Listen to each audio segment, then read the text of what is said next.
நம்மளிடத்துல இந்த மக்கள்கிட்டயாவது ஒற்றுமை இருக்கா? உலகத்துல ஒற்றுமையே கிடையாது.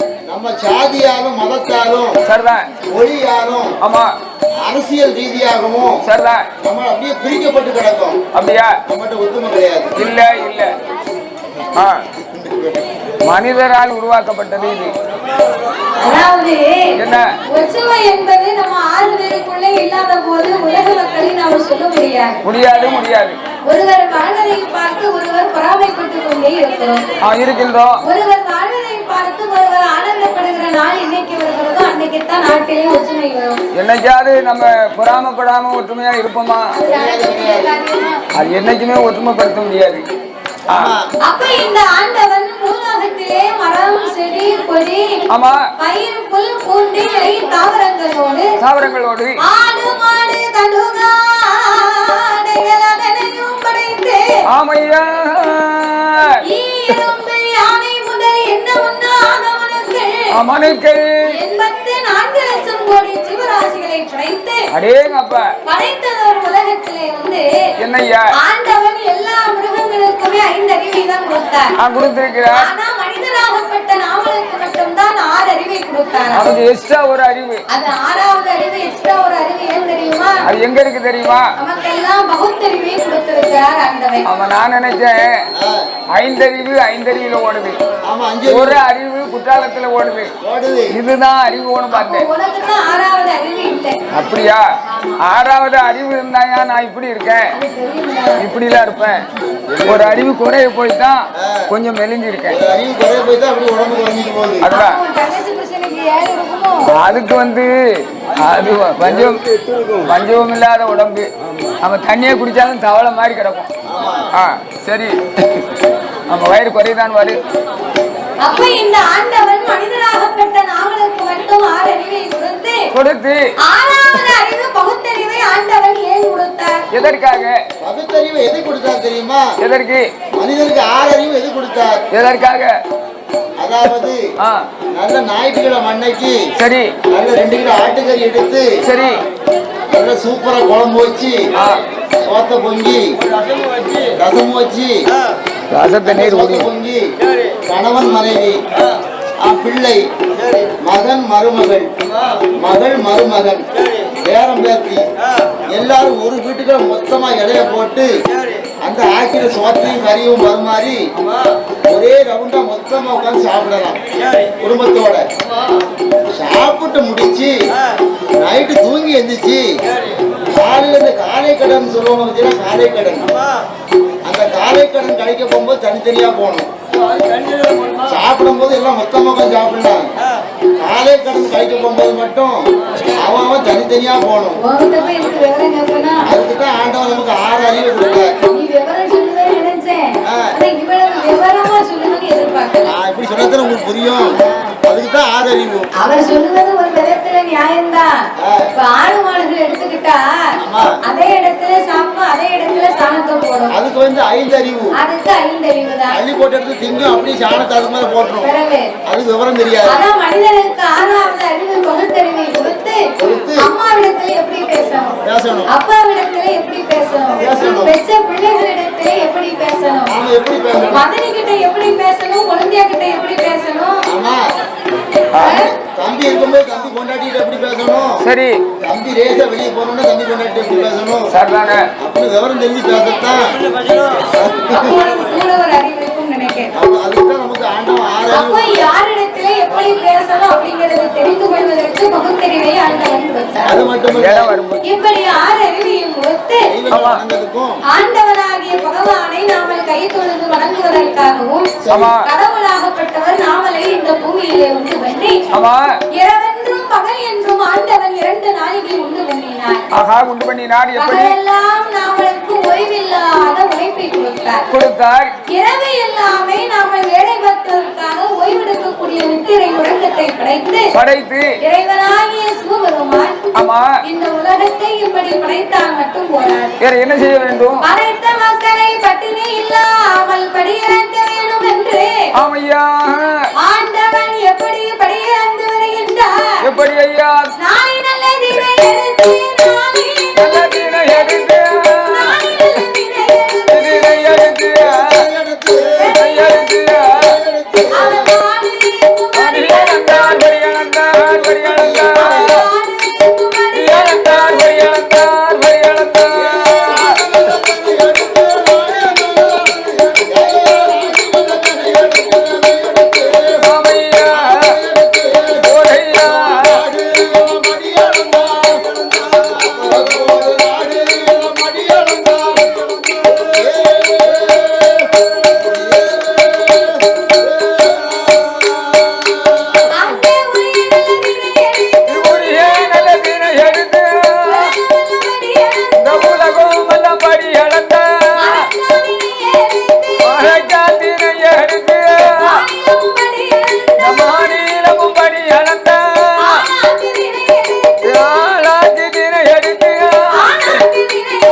என் பொண்டாட்டி வந்து நான் வில்லுக்கு போயிட்டு வீட்டுக்கு போகும்போது சட்டாப்பையோட வாசல்ல நிக்க.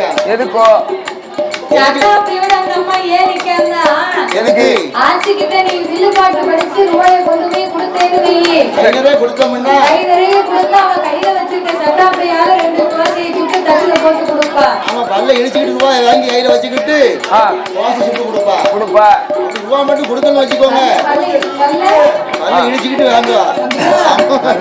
ரூபாய் மட்டும் கொடுக்கணும் வச்சுக்கோ. காலியா நிப்பா. ரூபாய் கொடுக்கறேன்னா எதிவா சட்டாப்பையை திருப்பி அடுப்புல வச்சு நல்லா காய வச்சு செவுத்துல 2 தோசை கொடுப்பா. அப்படிதான் நடக்கு. நான் வாசல்ல சட்டாப்பையில நின்ன உடனே தோசை போட்டு கொடுக்கும்போது எப்படி ஆனிருப்பீங்க. ஆமா ஆமா பத்திராளியா நிப்ப சட்டாப்பையோட அவளை பார்த்த உடனே நான் ரூபாய் எடுத்து அவ கையில கொடுத்துருவேன். அவ சாப்பாடு சரியான சாப்பாடு, சரியான ஏற்பாடு. எங்க கிராமத்து ஹோட்டல். சரி கிராமத்து தென்றல் கிராமத்து ஹோட்டல்ல நமக்கு அறுசுவையோடு நலபாகத்துடனே என்ன கேட்டமோ அது ஏன் கேட்கிய ஒரு ஆளெல்லாம் நவ்வால் தோசை 2 ஆம்லேட்டு. ஆமா அப்பேற்பட்ட கிராமத்து தென்றல் ஹோட்டல் நடத்தி வரக்கூடிய ஆனந்த ஐயாவுக்கு எங்களுடைய வில்லிசின் சார்பாக நன்றியை தெரிவித்துக் கொண்டோம். சரிதானே? அது தோசையே கிடையாது. என்னது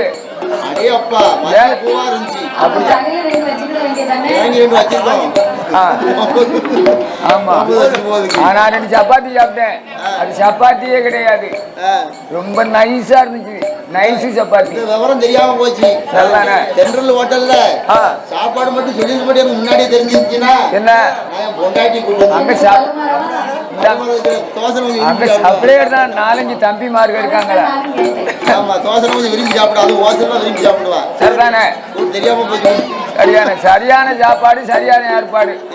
ஆமா தென்றல், அதாவது கிராமத்து தென்றலுடைய ஹோட்டலானது சேந்தமர ரோட்டில கள்ளம்புலி நான் மாநகரத்துக்கு கிழக்க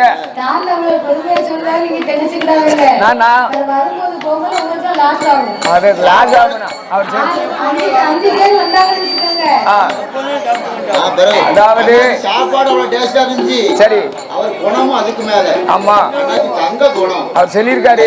என்ன வேணுமோ சாப்பிடுங்க. ஆமா கவலைப்படாத. நீ சொல்ற வார்த்தையில குச்சில சில்லுன்னு இருக்கணும்ல விழுந்திருக்கும்.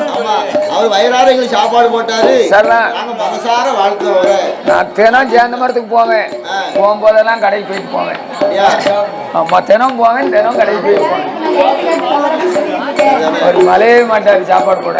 சரி அப்ப இந்த ஆதி பராசக்தியாகப்பட்ட பர்வதாதேவி தேவியானவள் இறைவனாகப்பட்ட சிவபெருமான் எப்போது வருவார் என்று சொல்லி ஆமையா பாதபூஜை முடித்தால் அவருக்கு பணிவிடைகளை செய்தார். செய்தாள். கலைத்து வருவார் என்று கலைப்பாரி கொடுத்து ஆமையா இறைத்து வந்த ஈசனுக்கு இலைப்பாரி கொடுத்து கலைப்பாரி இலைப்பாரி கையிலேயே இருமைகளுமே குழுவிருந்து வருகின்றார்கள். பார்வதி சிவபெருமானை அழைத்தார். என்னையா ஆண்டவா பரம்பொருளே, என்ன நீங்க உலகம் எல்லாமே என்னைக்குமே ஆண்டவன் அன்றாட மங்களந்து வரீங்க. ஆமையா அப்படி உலகம் எல்லாமே படியிழந்து வருகின்ற போது இந்த உலகத்திலே உள்ள மக்கள் எல்லாமே யாரை அம்மா வணங்கி வருகிறார்கள். இது என்ன ஒரு விளையாட்டுத்தனமான கல்வியா இருக்கு. அம்மா பார்வதி, என்ன உலகத்தை படைத்து பாதுகாத்து 10 பொருளுக்கு அர்த்தமாக இருக்கிறேன் அல்லவா? ஆமா, என்னை தான் எல்லோருமே வணங்கி வருகிறார்கள் அம்மா. அதுல எதுக்கு உனக்கு சந்தேகம்? 10 பொருளுக்கு அர்த்தமா இருக்கிறீரா? ஆமையா அப்படின்னு சொன்னா என்ன இறைவா? விவரம் சொல்லுங்கள் ஐயா. ஒன்றாண்டி சிவனுடையவே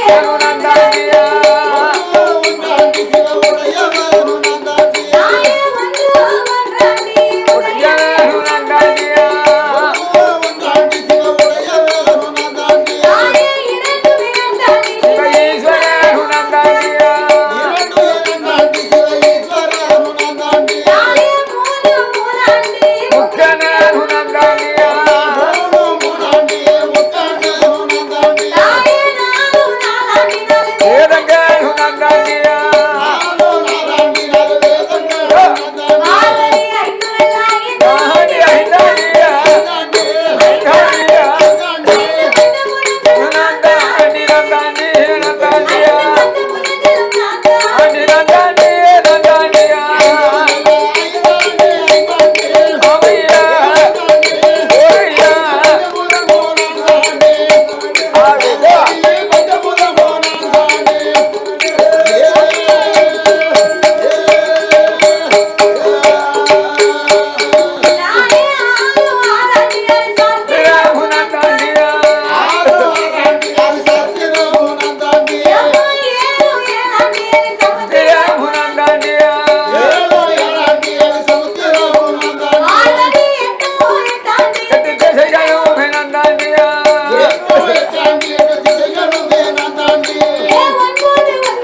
ஏழு 14 உலகத்திலேயும் ஆமா நான் அசைந்தால் அசையும் அகில இந்த உலகம் எல்லாம். ஆமா நான் நகர்ந்தால் நகரும் நான் படைத்த உலகம் பார்வதி. ஆமம்மா இரவும் நான் தான் பகலும் நான் தான் இருளும் நான் தான் ஒளியும் நான் தான் அது நான் தான் பூமியும் நான் தான் பூமமும் நான் தான் பார்வதி. நான் தான்மா 8 திசையும் 16 கோணங்களும் ஆண்டவனாக இருக்கும் போது அதே ஆமா அப்பேற்பட்ட இறைவன் மீது உனக்கு என்னடி சந்தேகம் வந்துவிட்டது? என்றுமில்லாத சந்தேகம் என்னம்மா ஆண்டவா பரம்பொருளே, என்னம்மா இத்தனை பொருளுக்கு அர்த்தமாக இருக்கக்கூடிய இறைவன் ஆமா தாங்கள் எல்லா மக்களும் உங்களை வணங்கும் போது வேறு இருப்பீர்கள் ஏன் நீங்கள் வணங்க வேண்டும்? அதனுடைய விவரம் என்னய்யா பார்வதி, அம்மா நீ சொல்லுவதை பார்த்தா என்ன இந்த உலக மக்களுக்கெல்லாம் இரவும் பகலும் வர வேண்டும் என்றால் யாராலும் முடியும்? நம்ம மைண்ட் செட்டுக்காரங்க மைண்ட் செட்டுக்காரர் இல்லையா? லைட் போட்டா தானே வெளிச்சம் தெரியும். அது ராத்திரிக்கியா? சரி பகல்ல எப்படி ஒளி வரும்? பகலுக்கு எப்படி ஒளி வரும் சொல்லுங்க பாப்போம். நைட்டுக்கு இருட்டுக்கு லைட்டு கட்டுவாரு, ஆமா பகலுக்கு அதுதானே தெரிய மாட்டோம்ங்க. அவ்வளவு தெரிஞ்சா நம்ம இங்க எப்படி இருக்கும்? பகலுக்கு பகலுக்கு என்ன செய்யணும்? காலையிலே தோன்றும் கதிரவன், மாலையிலே தோன்றும் சந்திரன். சந்திர பகவான் சந்திரனும் சூரியனும் இல்லையான சகல உலகத்துக்கு ஒளி கிடைக்குமா? கிடைக்காது, ஒருபோதும் கிடைக்காது. ஆமையா அதனால என் வலது கண்ணை சூரியனாகவும் ஆமா ஆண்டவன் இடது கண்ணை சந்திரனாகவும் நான் வணங்கி வருகிறேன் அம்மா ஆமா அப்படின்னு இறைவன் சொன்ன போது அப்பதான் பார்வதி நினைக்கிறா, எப்படி 10 குறளுக்கு அர்த்தமாக சொன்ன ஆண்டவன் அது எப்படி ஆண்டவன் இரு கண்களுமே சந்திரன் சூரியனாக இருக்க முடியும்? எப்படி இருக்க முடியும்? இன்றைக்கு இதனையே நாமல் பரிசோதித்து பார்க்க வேண்டும் என்று அந்த ஆண்டவனாகிய சிவபெருமானை என்னய்யா பார்வதி பின்னால் ஓடி வந்து இந்த ஆண்டவர் 2 கண்ணும் சூரியன் சந்திரன்னு சொன்னாரு. ஆமா இன்னைக்கு இந்த ஆண்டவன் கண்ணை பொத்தி சூரியன் வராரா சந்திரன் வராரான்னு நம்ம பாக்குறோமே, அவன் டெஸ்ட் பண்ணுவோம். அப்படி என்று ஆமா ஆதிசக்தி பார்வதி ஆதிசக்தி பார்வதி ஆனாலுக்கு தெரியாமல்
இருக்கின்றது.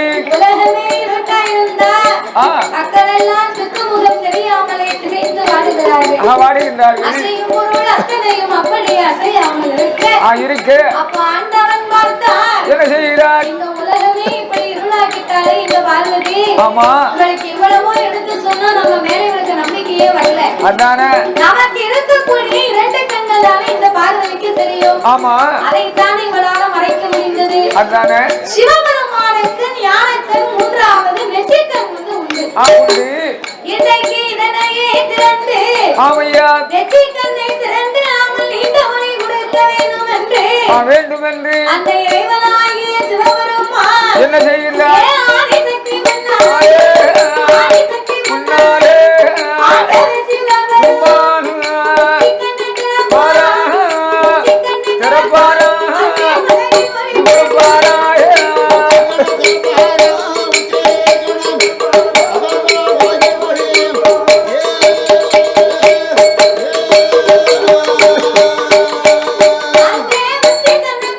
போதே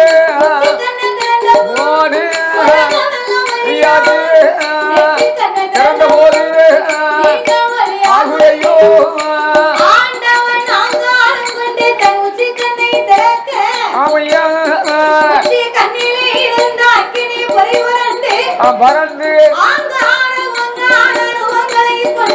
அமோ காயின் அம்சத்திலே வீர சுருவத்தோடு ஒரு அம்மன் வந்து பிறந்தாள். ஆண்டவர் பெண்ணை வரவழைத்தார். அழைத்தார். தாயே நீ ஆட வேண்டாம், வாட வேண்டாம், ஆட ஓட வேண்டாம். ஓட வேண்டாமா? நீ உச்சி கண்ணிலே காயின் அம்சமாக பிறந்ததனால ஆமா உலக சக்தி உச்சினி மாதாளி உண்டு. இங்க ஆதாளி போடாதங்க, மேல வந்துருச்சுன்னா ஆதாளி போட ஆதாளி யாரு அடங்காப்படாது. என்ன சொல்லு? நீ சத்தம் போடுறதுல ஒண்ணும் உறவில்லை. சத்தம் போடுறதுன்னு சொல்லி ரொம்ப முக்காக என்ன ஆகும்? தையல் போட்டு தையல் புரிஞ்சிடும். தையல் கவர்மெண்ட்ல போட்ட தையல் லேசில விடாது. தையல் நல்ல பலமா போட்டுக்கு.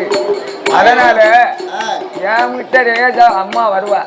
அந்த அம்மா யாருன்னு அடங்கப்படாரியா? அவதான் வருவா. அடங்கப்படாது, உங்க மேல வரக்கூடாது. வரக்கூடாதுன்னா என்ன செய்ய? நானே நொஞ்சி போயிருக்கேன். என் மேல வராதம்மா. நீ கனத்த ஆளை பார்த்து பின்னாடி காலக்கார் இருக்காரு, அவர் மேல சாமி வந்துச்சுன்னா கொஞ்சம் தலையை விரிச்சு போட்டு ஆடுவாரு. முடி நிறைய இருக்குல்ல, அதான் மொட்டை தலையில சாமி வந்தா என்னன்னு தெரியுமா?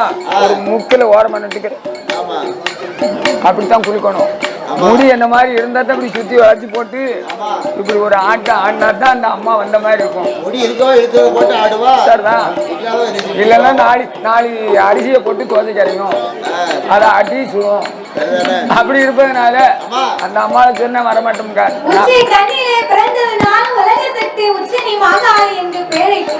சரி ஆமையா என்னையா என்ன செய்கின்றாள்? ஐயா மன்னிக்க வேண்டும் ஐயா. சொல்லி அம்மா அணிக்கின்றாள். பார்வதி பயத்தினால் அங்கமெல்லாம் ஏற்று பார்வதியின் வேர்வை கைலாசத்திலே காட்டாத்து வெள்ளமா கரை புரண்டு வருகின்றது. அங்கமெல்லாம் பதறி ஆவி தடலாகிய உடனே இந்த பார்வதியின் வேர்வை வெள்ளமா பெருக்கெடுத்து வந்த உடனே சிவன் பார்த்தார். என்ன செய்கிறார்? இந்த வெள்ளமோ ஒரு உப்பு தண்ணி.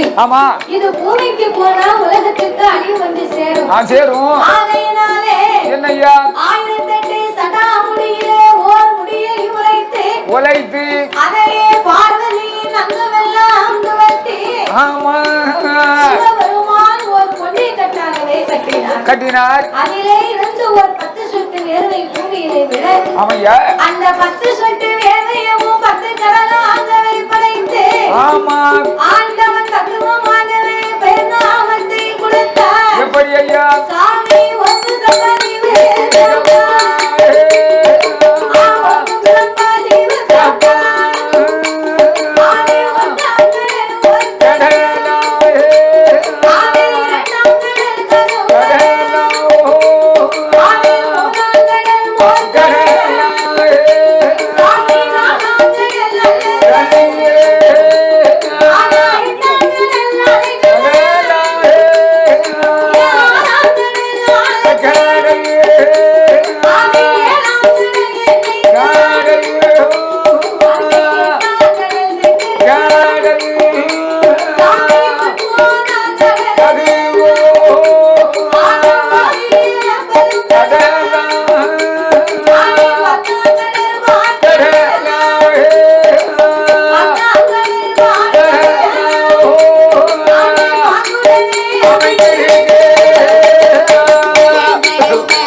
ஆமையா ஓங்கி வளர்ந்து முத்து ஓராயிரம் மாசம் உண்டு டேங்கப்பா தங்க முத்து வெள்ளி முத்து தானாக வளர்ந்த அந்த மாணிக்க முத்துக்கு புத்துக்கு யார் யாரெல்லாம் வாழ்ந்து வருகின்றார் தெரியுமா?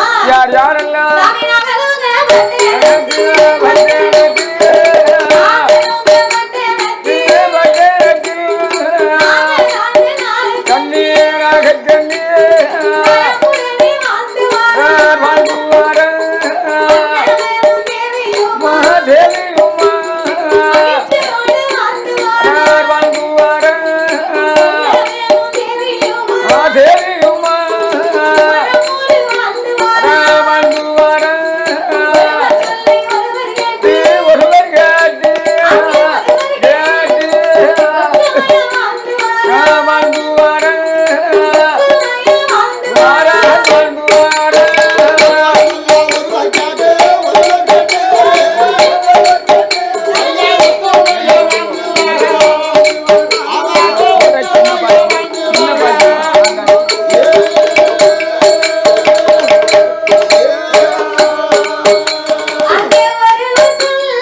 ஓவியம் யூடியூப் சேனலை லைக் பண்ணுங்க, ஷேர் பண்ணுங்க, சப்ஸ்கிரைப் பண்ணுங்க, மறக்காம அந்த பெல் ஐக்கானை கிளிக் பண்ணுங்க.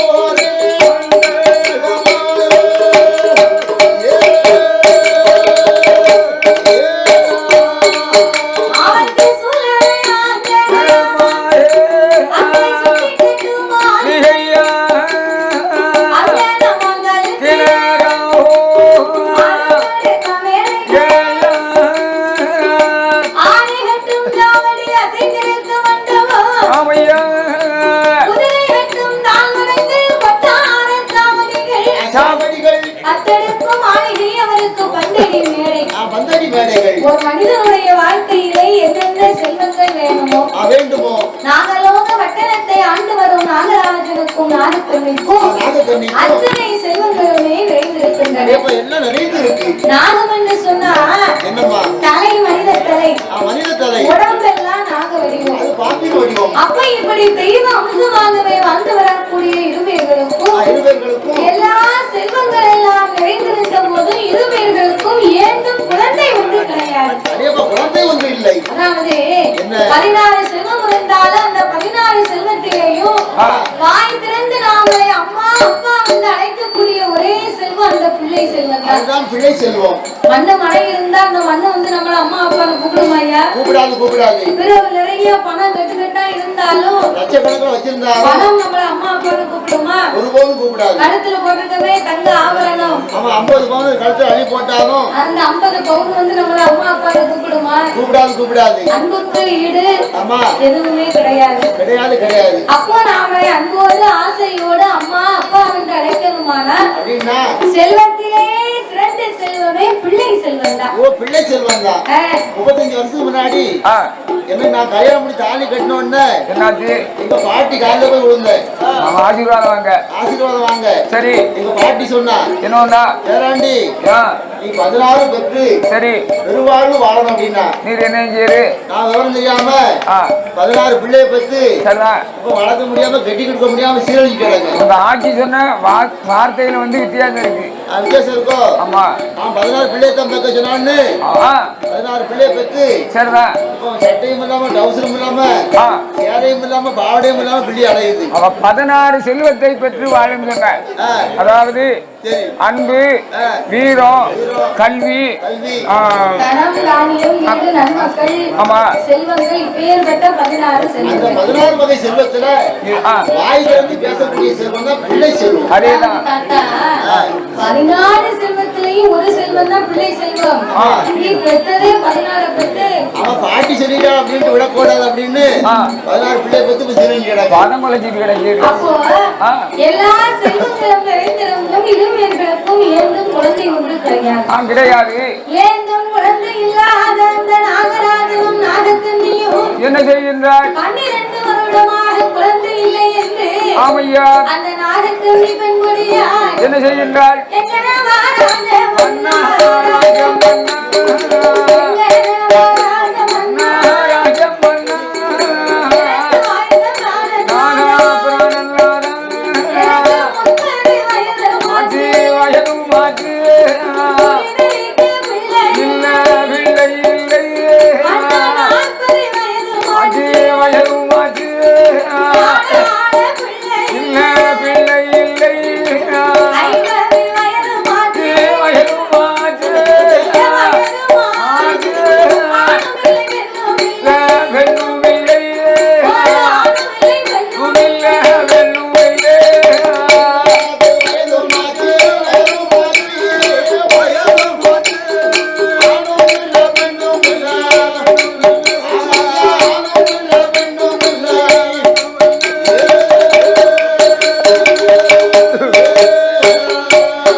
ஆமையா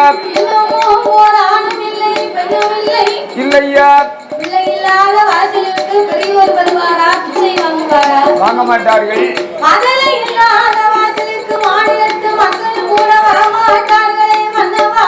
ஆமா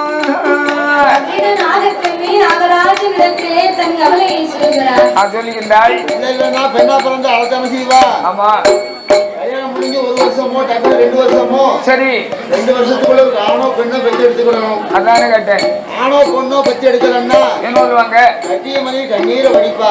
வடிப்பால குழந்தை இல்ல பிள்ளை இல்ல அப்படின்னு. ஆமையா அது மட்டும் இல்ல பக்கத்து வீட்டுக்காரன் தப்பா பேசுவான். ஒரு மாதிரி பேசுவான். ஆமா அதனால கல்யாணம் முடிஞ்சு 1 வருஷமோ 2 வருஷமோ சரி டக்குனு ஒரு ஆணோ பெண்ணோ பெற்று எடுத்துக்கணும். ஒரு பெண்ணுக்கு பெருமை என்னவாக இருக்குமா? என்ன? தாய்மை அடைந்தால்தான் பெண்ணுக்கு பெருமை. பெருமை பெருமை. ஆமா தாய்மையிலே அவளுக்கு பெருமை இருக்கு. அதேதானே கேட்டேன். அதாவது குழந்தையை பெற்றெடுத்தால்தான் அந்த பெண்ணுக்கு அவளுக்கு ஒரு மதிப்பு. அதனால இவன்னு சொன்னா மாமியா பேசுவா. எப்படி? ஆமா வந்தா நிறைய 5 என்னாச்சு அதில் வச்ச நேரத்துல பொண்ணு பார்த்தோம். 3 பொண்ணு பார்த்தோம். இருக்கும். தென்காசியில 4 பொண்ணு பார்த்தோம். சரிதான். ஒவ்வொரு பொண்ணுக்கும் 50 பவுன் போடுறோம்னா சரிதான். ஆமா 5 லட்சம் ரூபாய் கொடுத்தாருன்னு சொன்னாங்க. சரிதானே. இந்த பையன் வேண்டாம்னுட்டு சரி இவ்வளவு கட்டிட்டு வந்துட்டான். சரி கட்டிட்டு வந்தானே அவன் சொல்லிருப்பா, நீ பொண்ணு பார்க்கலாம் இருந்தா கல்யாணம் நான் முடிக்கல.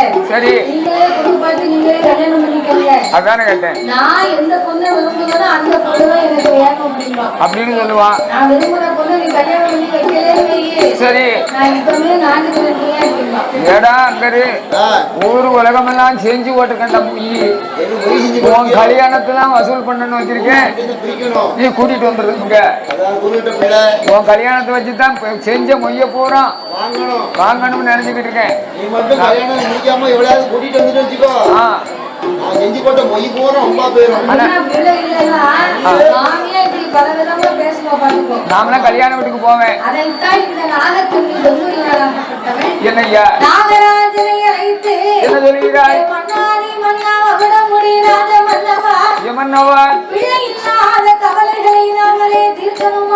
வேண்டுமானால் சொல்லுவார்கள். அதனால் சிவபெருமானை எண்ணி ஆமா 12 வருட காலம்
எடுத்து வைத்து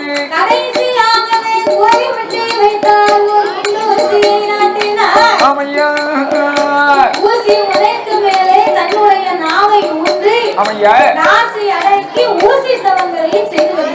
செய்து வருகின்றார்கள். இல்ல அதுவும் இல்ல ஒரு வாரம் தவம் இருந்தாரா? அதுவும் இல்லை. இல்ல 2 வாரம் தவம் இருந்தாரா? அது கிடையாது.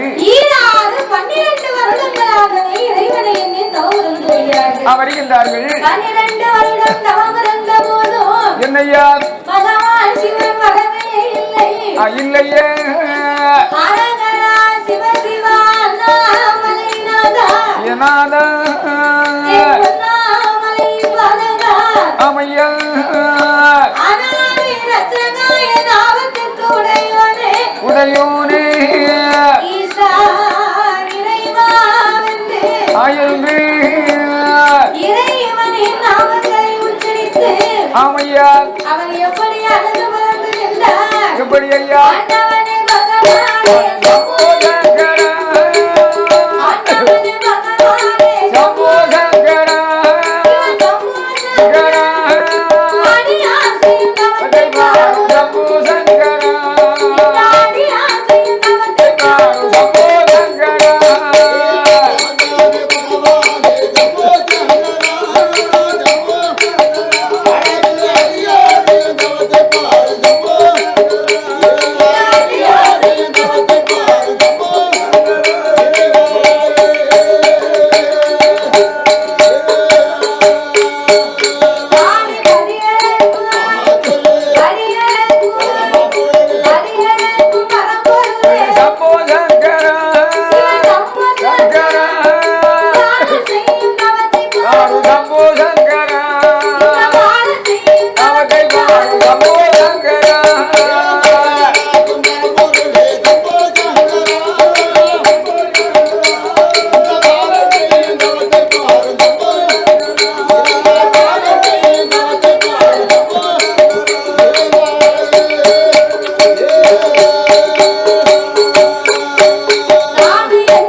செய்கிறார்?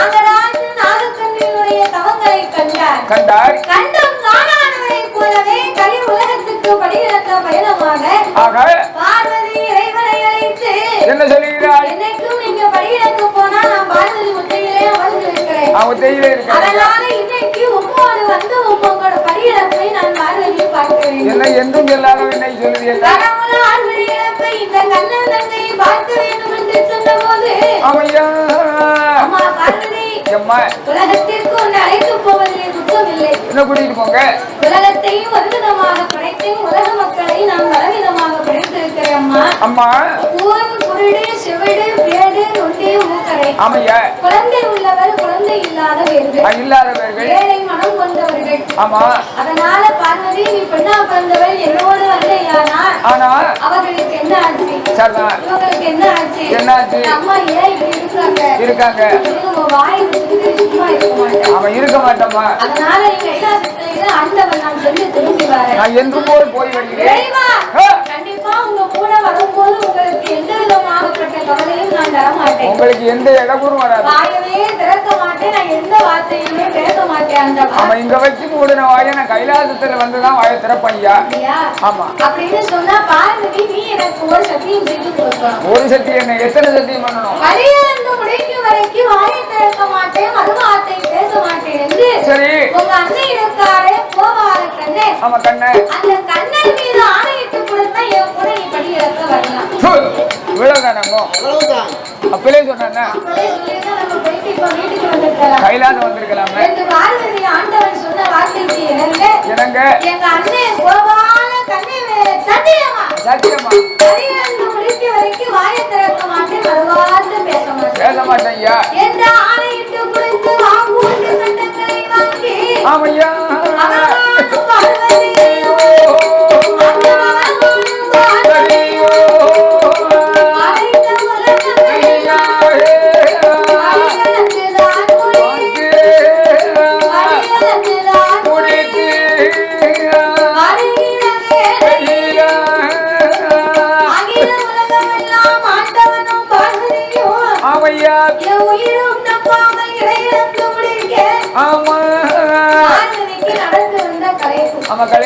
களைப்பை தீர்க்க வேண்டும் என்று கண்ணு கட்டிய தூரத்திலே ஒரு பெரிய ஆல விருட்சத்தை கண்டு ஓடி போய் அந்த ஆலமரத்தின் நிழலிலே அமர்ந்து கொண்டாய் இந்த பார்வதி. சிவனும் பார்வதியோடு அமர்ந்திருக்க இருக்கும்போது கீழே 10 ஆடு மாடுகள் மேய்ந்து கொண்டே இருக்கிறது. அந்த மாடு ஆடு மேய்க்கக்கூடிய சின்ன பாலனே என்ன செய்கிறார்? ஆடு மாடுகளுக்கு கொலைகொப்பு வேணும் என்று மரத்துக்கு மேல முடிக்கொப்புல உட்கார்ந்து அடிக்கொப்பை வெட்டி கொண்டிருக்கிறார். ஐயோ எல்லோருமே அடிக்கொப்புல இருந்து முனக்கொப்பை வெட்டுவாங்க. பையன் என்ன செய்கிறார்? முனக்கொப்புல இருந்து அடிக்கொப்பை வெட்டுகிறார். எதுக்கு? அவன் சீக்கிரம் வந்துடலாம். யோசனையில கெட்டிக்கார பையன். இந்த பார்வதி இந்த பாலகனை கண்டா ஐயோ புத்தி இல்லாத பிள்ளை வெட்டி கீழே விழுந்தானே, ஆனா இந்த விடல தேங்காயா செதறி போவானே. ஆண்டவா உயிரே விழக்கூடிய பாலகனை இப்பவே சென்று உயிரை கொடுத்து காப்பாற்றி வாருங்கள் ஐயா. இறைவன் ஞானத்தினால் பார்த்தார். பார்க்கும்போது இதுவரைக்கும் வந்திருக்கோம் போயிருக்கு, இந்த சூழ்நிலையை நம்ம கண்டதே இல்லையே. கிடையாது. ஆலமரமும் இல்லை, இந்த பாலகனை பார்க்கல. ஞானத்தினால் பார்த்த கண்ணனுடைய சூழ்ச்சி என்று தெரிந்து கொண்டார். அவர் சூழ்ச்சி என்று கண்டார். கண்ணனுடைய லீலையா? அவர் லீலை. கண்ணன் செய்திருந்தாரையான நான் கண்டிப்பா காப்பாற்ற முடியாது. அப்படி என்று ஆண்டவன் முடியாது என்று சொன்னார். சொன்னபோது பார்வதி பிள்ளையை காப்பாற்றலாம் உங்க முன்னால வரமாட்டேன்னு சொன்னபோது அப்ப நீ சொல்வதை போலவே நாம் பிள்ளையை காப்பாற்றுவோம். ஆனா ஒண்ணு என்ன? அவன் கீழே விழும் போது உயிர் மேல ஆசை இருந்து என்ன பார்த்தா அம்மான்னு சொல்லி விழுந்தா பார்வதி நீ போய் காப்பாத்து. நீ காப்பாத்து. என்ன பார்த்தா அம்மான்னு சொல்லி விழுந்தா ஆண்டவே நான் போய் காப்பாத்துறேன் அப்படின்னு 2 பேருமே பேசி முடித்தார்கள். பாலகனோ வெட்டு முடிந்தால் கீழே விழுகிறான். கீழே விழுந்தானே பாதி விழும்போது என்ன அம்மான்னு சொல்லியிருக்கலாம், இல்லன்னா அப்பான்னு சொல்லியிருக்கலாம். சொல்லலாம். 2மே சொல்லல. வேற என்ன சொன்னா? வேற என்னதான் சொல்லியிருப்பான்? என்ன சொல்லியிருப்பான் யாருக்கும் தெரியுமா? தெரிஞ்சால் இதுக்கு கொஸ்டின் சொன்னா 100 ரூபாய் தரப்படும். யாருக்காவது தெரியுமா? யாருக்காவது தெரிஞ்சா 100 ரூபாய் தரப்படும். என்ன நம்ம தானே தரணும். தண்ணி சரி ஆமா சரி மாற்றி கொண்டு சரி இப்படி ஒரு கிட்டத்தட்ட ஒரு 1000 கோயிலாவது சொல்லிக்கிட்டு இருக்கோம். ரூபாய் எவ்வளோ ரூபான்னு ஆமா போகும்போது போகணும் சார் தானே.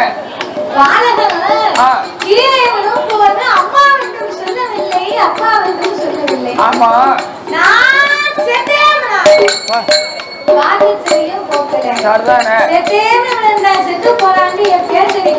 கேட்க மாட்டோம் போவோம் படிக்கின்ற போது என்ன போவோம் மாட்டானே இருக்கும்போது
எதற்காக 12 வருடமாக பிள்ளை இல்லையடி, அதனால் பகவானை நினைத்து தவம் இருக்கிறார்கள். அதையானி பார்க்கவா இல்லாமல் தவம் இருந்தால் இப்பொழுதே பிள்ளை வளர்க்கலையும் கொடுத்தா என்னையா பிள்ளை வரனா சாதாரணப்பட்ட வரவில்லை அம்மா. அதானே கேட்டேன். அவங்க போன ஜென்ம பாவ புண்ணிய கணக்கை பார்த்தா தான் இருக்குமா இல்லையான்னு நம்மளால சொல்ல முடியும். என்னை சீராக கணக்கெழுதும் சிக்கிரபுத்திர வைணவாரை வரவழைத்து ஆமையா நாகராஜன் நாகக்கண்ணியுடைய தவத்தினுடைய மகிமையினாலே அந்த இருவேர்களை போன ஜென்ம கணக்குகளை பார்க்கும்போது போன ஜென்மத்திலே செய்த பாவத்தினாலே என்னையா இந்த ஜென்மத்திலே இருவேருக்கும் குழந்தை இல்லை என்று சொன்னபோது அப்ப ஆதிவராசக்தி என்ன சொல்லுகிறார்? என்னையா ஆண்டவனே வரவானே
ஆமையா தாத்துக்கு மனதிலே நீங்க தவக்குழந்தை உடைக்க வேணும் ஐயா. ஆமையா ஆண்டவன் என்னால முடியாதுன்னு சொன்னபோது கல்லாயம் மலரே கல்லாயம் மலரே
41 நாள் அரைமண்டலங்கள் 48 நாள் ஒரு மண்டலங்களாகவே தவம் வந்தார்கள். அது 48ஆம் நாளையிலே நல்ல வெள்ளிக்கிழமை அன்று அந்த 8 கலசத்து யாரெல்லாம் வந்து அவதாரம் செய்ய போறா தெரியுமா?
சேனலை லைக் பண்ணுங்கள், ஷேர் பண்ணுங்கள், கமெண்ட் பண்ணுங்கள், மறக்காமல் சப்ஸ்கிரைப் பண்ணுங்கள். அப்படியே அந்த பெல் ஐக்கானையும் கிளிக் பண்ணுங்கள். தேங்க்யூ ஃபார் வாட்சிங்.